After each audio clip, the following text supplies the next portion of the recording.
Hi YouTube, welcome back to another video. If this is your first video of the channel, welcome in, and if you're returning, welcome back. I have some good ambiance going in the background today, and I wanted to do a video today, just kind of spur of the moment, and I wanted to talk about the most underrated Adobe Illustrator tools that I personally use. And these are tools that are very convenient, very easy to use, and they just save me time and time again. So I just want to go ahead and get into it. I don't want to talk you guys' ear off because this might be a longer video because graphic design is my passion, it really is. So I'm really excited for today's video. As you can see by my expression, I'm like very excited for it. So without further ado, let's go ahead and get into it. But before we get started, I wanted to discuss the different layout. If it looks a little bit different, it's because I'm using OBS for the first time. So I think I'm inverted, and this is my first time recording with OBS, but I thought it would be easier to use OBS so that way in post-production I will have a little more ease with editing. So that's why I decided to use OBS today. But yes, let's go ahead and get into the video. So let's go. Okay, so this is what we have that we're working with, and these are the different, I've labeled the different tool names so that way we'll know which tool I'm talking about. So we're going to start out with the first one, which is the Eyedropper tool. I feel like this is kind of self-explanatory because I feel like a lot of different applications use an eyedropper tool, but I feel like Adobe's really perfected it. So I have some shapes here, but I also wanted to show off the text too. So let's just change the font of this really quickly. Let's change it to like this. And we have this here.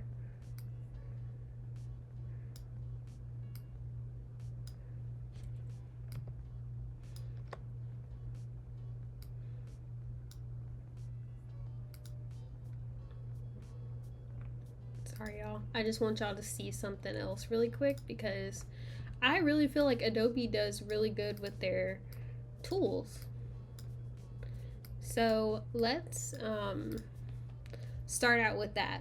So here's the eyedropper tool.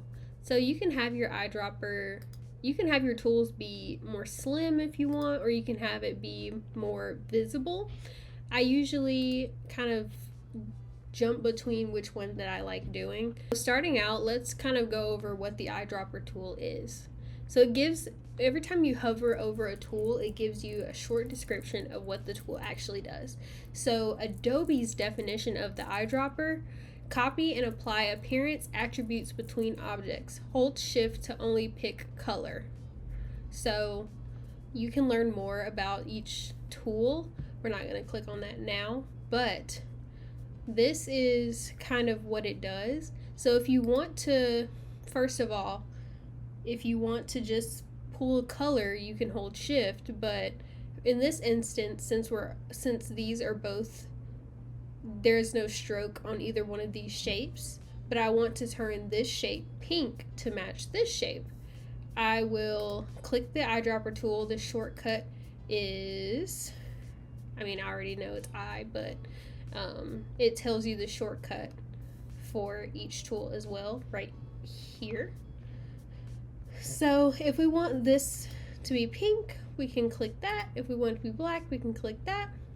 If we want the color from a text, we can click that and it will be black. So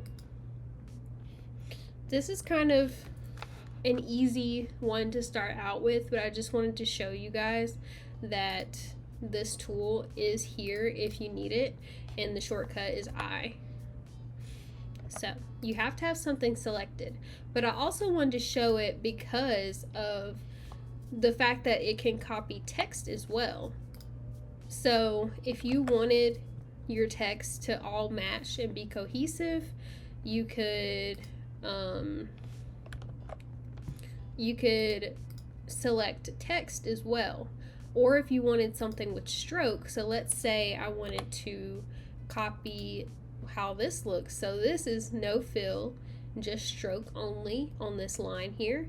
And so selecting that would make the fill be non-existent and then the stroke be the same weight as the stroke of whatever you're selecting. So you can see here that the stroke is 3 points. So that is just a really cool feature, and I feel like it's the perfect way to utilize the eyedropper tool if you're wanting to quickly just replicate what you're seeing on the sidelines into what you're working on. I feel like it's a really great tool. Alright, so next we have the smooth tool. This one is probably my favorite. I really wanted to show this one off, and this was probably the main reason of making this video, was just to show off the smooth tool because it's just so useful. So we're gonna zoom in a little bit, and we're gonna move away some of this stuff because there's a lot of excess menus and windows and stuff, but I wanted to show this one off because it's so cool. So if you didn't know, each one of these little dots are called anchor points. So what you do is select the smooth tool, and the smooth tool has a description as well, and Adobe's definition of smooth is adjusts paths to give your art smoother edges and curves. And you can see in the little description how they use the smooth tool and basically smooth out the strawberry. I just think this is a really cool tool. So we're going to select it, which the smooth tool doesn't have a shortcut from my knowledge, so you have to physically select it, which is a little bit annoying because I wish there was a shortcut for it, or maybe there is and I just don't know about it. But basically you just scribble over the anchor point, and you can see in real time that it's actually smoothing it out. It's actually getting flatter, and it's basically adding more anchor points and editing those anchor points to be more smooth. So you can see that we just went from a really sharp edge, a really sharp corner edge, to a rounded shape. And we can do it again for either one of these. Like, let's just do that one. And the more you do it, the more smooth it actually gets. And you can also use this little slide bar to completely change how it looks. So let's just say we selected this whole entire thing, and then we use the slide bar. You can see how it just smooths it out. Oh, and it completely smooths it out into almost a perfect circle. But you can really do some funky things with this, but I just think that it's so cool. And it really saves me when I'm doing projects and I can't get the actual corner to smooth out how I want it. And sometimes when you're playing around with the anchor tool, it can be, or with the anchor points, it can be really painful to try to get the anchor tools exactly the way you want them. And so this just saves you an extra step and kind of makes everything seamless. So I use this a lot for logos. And that's probably my favorite tool in Adobe Illustrator. I'm just going to go ahead and say that tool and the pencil tool that we're going to talk about next are probably my two favorites. So yes, next we have the pencil tool. And this tool is one that I didn't know about in college. I actually learned about this from a popular YouTuber. I think her name is Abby Connick, I believe. But she's really good at explaining things, and she talked about the pencil tool, and I was like, what is the pencil tool? Because my instructors never used the pencil tool before, and so I had no idea what it was. But basically, you can carve out paths however you want to, like whatever your heart's desire is, you can do. And this is like so much easier if you have some type of drawing tablet. So I have a Wacom tablet, and it's very easy to use with the Wacom tablet. But you can basically edit not the anchors. You can edit the paths in any way that you choose.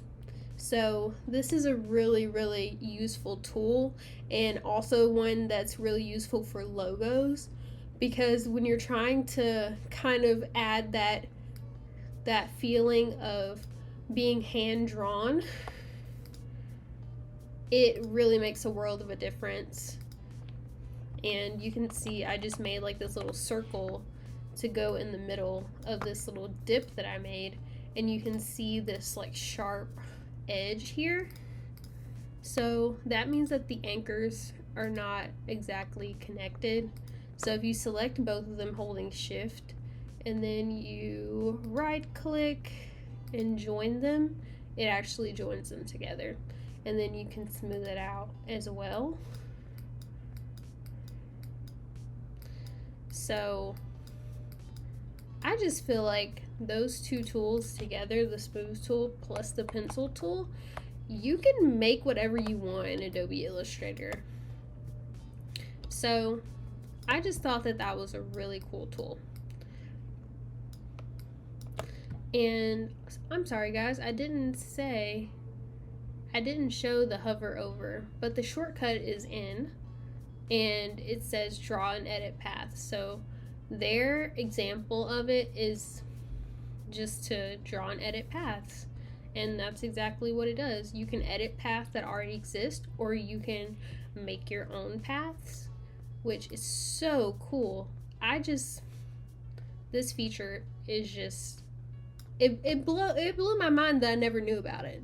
And it also smooths it out for you a little bit when you're making your designs. It actually smooths it out a little bit and makes it more seamless. But I think there's a way you can kind of get around that if you wanted the jagged edges. But I think that it's really useful. So if I were to use the eyedropper and pick up the stroke thickness from that line, I just added a whole outline to this. So I thought that that was a really cool one. Maybe this video isn't going to be that long. Who knows? Okay. The next tools that we're going to talk about, I put two of them in one box because in my mind they're kind of the same, but Pathfinder is just a little more elevated. But I wanted to put them both so I could show you both. So this is not going to be a tutorial on how to make a heart, first of all. But I just wanted to show you what can be done. So I have these shapes, this triangle and these two circles, and I want to make them into one singular shape, a heart, if you will. So we're going to be using two different tools to figure this out. So first we're going to do is select, the first thing we're going to do is select all the shapes that you want to combine, and you can see that they overlap. So they overlap here. Let me zoom in just a little bit more. So they overlap here, and they overlap here and here. So not that much overlap, but we still want it to be one singular shape, which you could just group them together. So if I do Command G, they are grouped, but they're not one singular shape. So if we do something like adding a stroke, you can see that it's adding a stroke to each one of the shapes instead of adding a stroke to everything as one singular object. So we want to fix that. So first of all, we're going to ungroup and select everything. And we're going to do Shapebuilder first because it's more simple. So here's Shapebuilder. So you can see what the example looks like, and it's literally taking all the shapes and bringing them together. Create new shapes by combining and erasing parts of simpler ones. Yeah. So we're going to select it, and you can see what it's going to combine before you actually do it. So let's just say we wanted to just do that. So now those are a shape, and then these are not. Now this is a shape, and it takes the negative space too and puts it into one. So now it's one shape. So now we have created one singular shape, and when we put the stroke back onto it, it puts the stroke around one object. And if we want to go a step further, we can use our handy dandy smooth tool to fix the corners. But let's take back everything that we just did. Okay, so that was Shapebuilder, which I really love Shapebuilder, but Pathfinder also does something similar. So you can use them both in tandem too.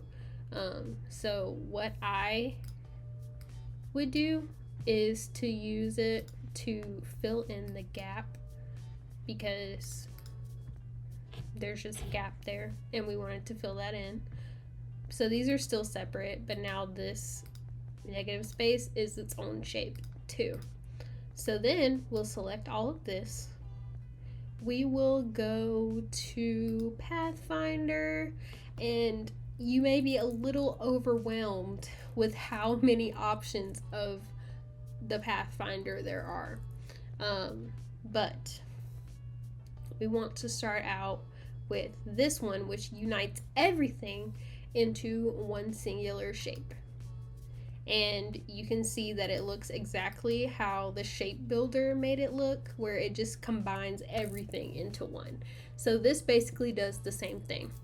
But let's undo, and we can also do other things, like if we just select the triangle at the bottom and the circle at the top, you can do things like cut out the top. So that just cut the triangle shape line into the circle. So you can do stuff like that. You can just have what's remaining that's overlapping be visible. So that overlap that we talked about earlier is there, and that's the only thing that's there. Like if you do like this, if you try to select what was there, it's nothing there. You can just take out what's overlapped. So that, depending on what you want to use it for, Pathfinder has a lot of great things. And then there's more stuff down here, but we don't have to get into that. But you kind of get the gist. So if we just want everything united, that's how you do it. And I feel like this is such a useful tool, and I feel like everybody uses the Shapebuilder because it's here, because it's here, and then everybody forgets that Pathfinder is also a thing. So I just wanted to make those known, that both you can achieve the same thing with multiple tools, if that makes sense. So that's the Pathfinder and Shapebuilder tools. Now we have type on a path. One of my favorite tools. All of these are my favorite tools, if I didn't say that already. So I wanted to show these off because they're just so cool, and I feel like not a lot of people know about these. So I have two things here, two shapes. I have just a path that I drew with the pencil tool, and then I have a circle that I just made. So to get to the type on a path, you have to hold down the type tool, and then it's underneath that. So that's basically what it is. It basically is in the name. So what it says is enter type that follows the shape of a path. And their example uses a circle as well, which is what we're about to do.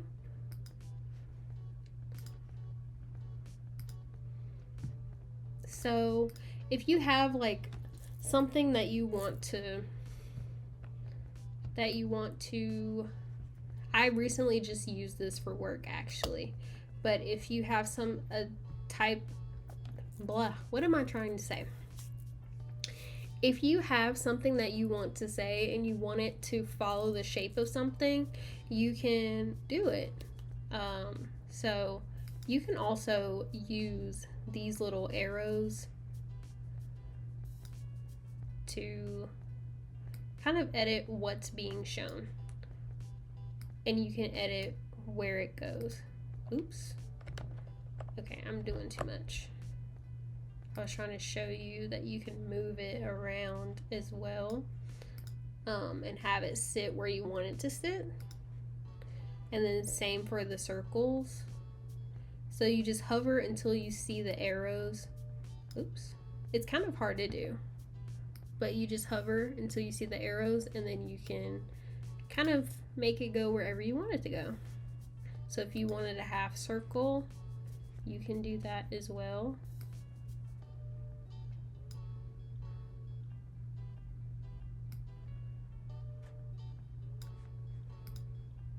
So yeah, I just thought that was an easy one that we could talk about. And also, just a side note, if you see this, it's kind of hard to see. Yeah, it's kind of hard to see, but if you see this plus with the red box around it, that means that you have more text that's hidden, just so you know. And then our last one that I want to talk about was the magic wand, which is a really cool feature as well. So let's just say you wanted to select everything that is this color. You can do that. So let's see what the description says. Select objects with similar appearance attributes. And the shortcut is Y for that. So if we want to select everything that's pink, it will do that. If we want to select everything that's black, it will do that. Everything that's red, which that's the only thing that's red, but you get the idea.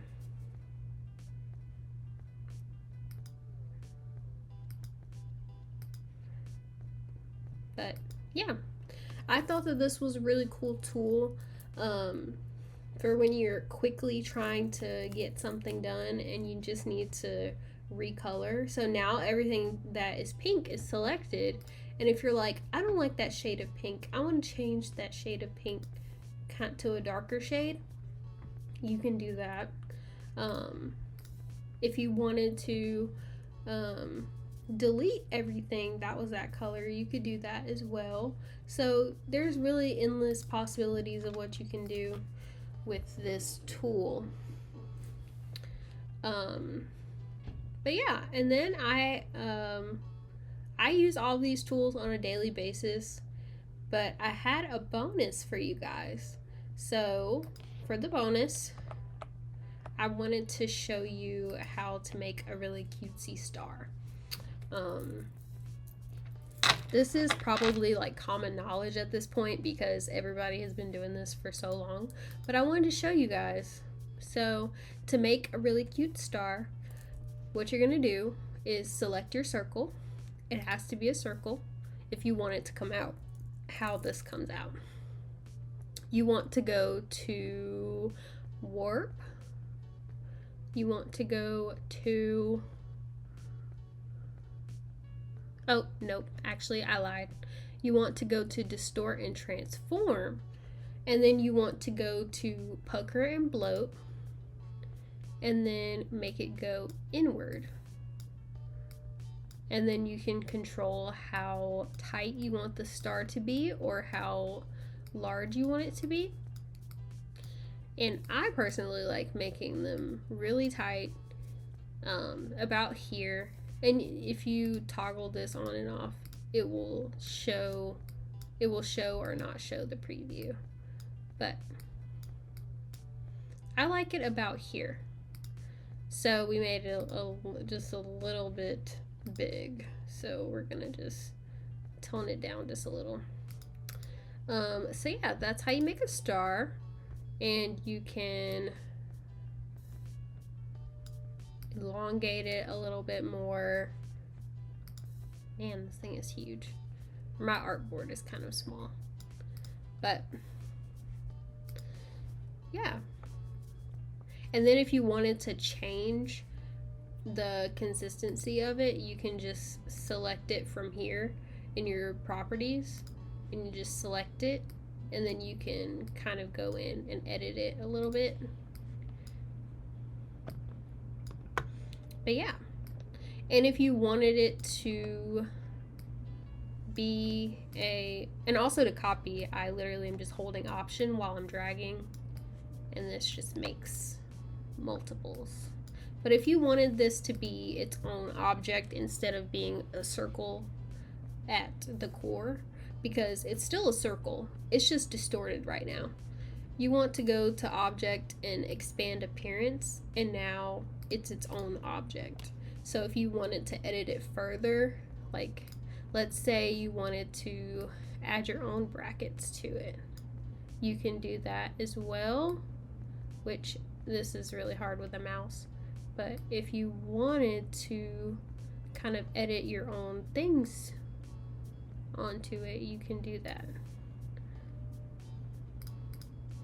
So yeah, I thought that this was so cool, and I learned about this a while ago, but I wanted to show you guys just to see if you guys knew about it. But if you didn't know, now you know. If you already knew, you have a refresher. So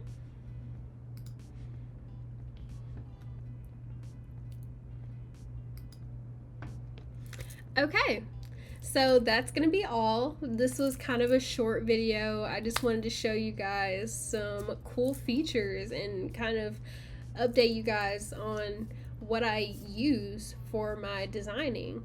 And soon I'll show you guys some of my actual work of me designing. I have a few ideas of videos that I want to make for you guys, but today I just wanted it to be simple and just be a laid back video just so you guys can get a little more knowledge about Adobe Illustrator. So I hope you guys enjoyed, and I will talk to you guys in the next video. Bye!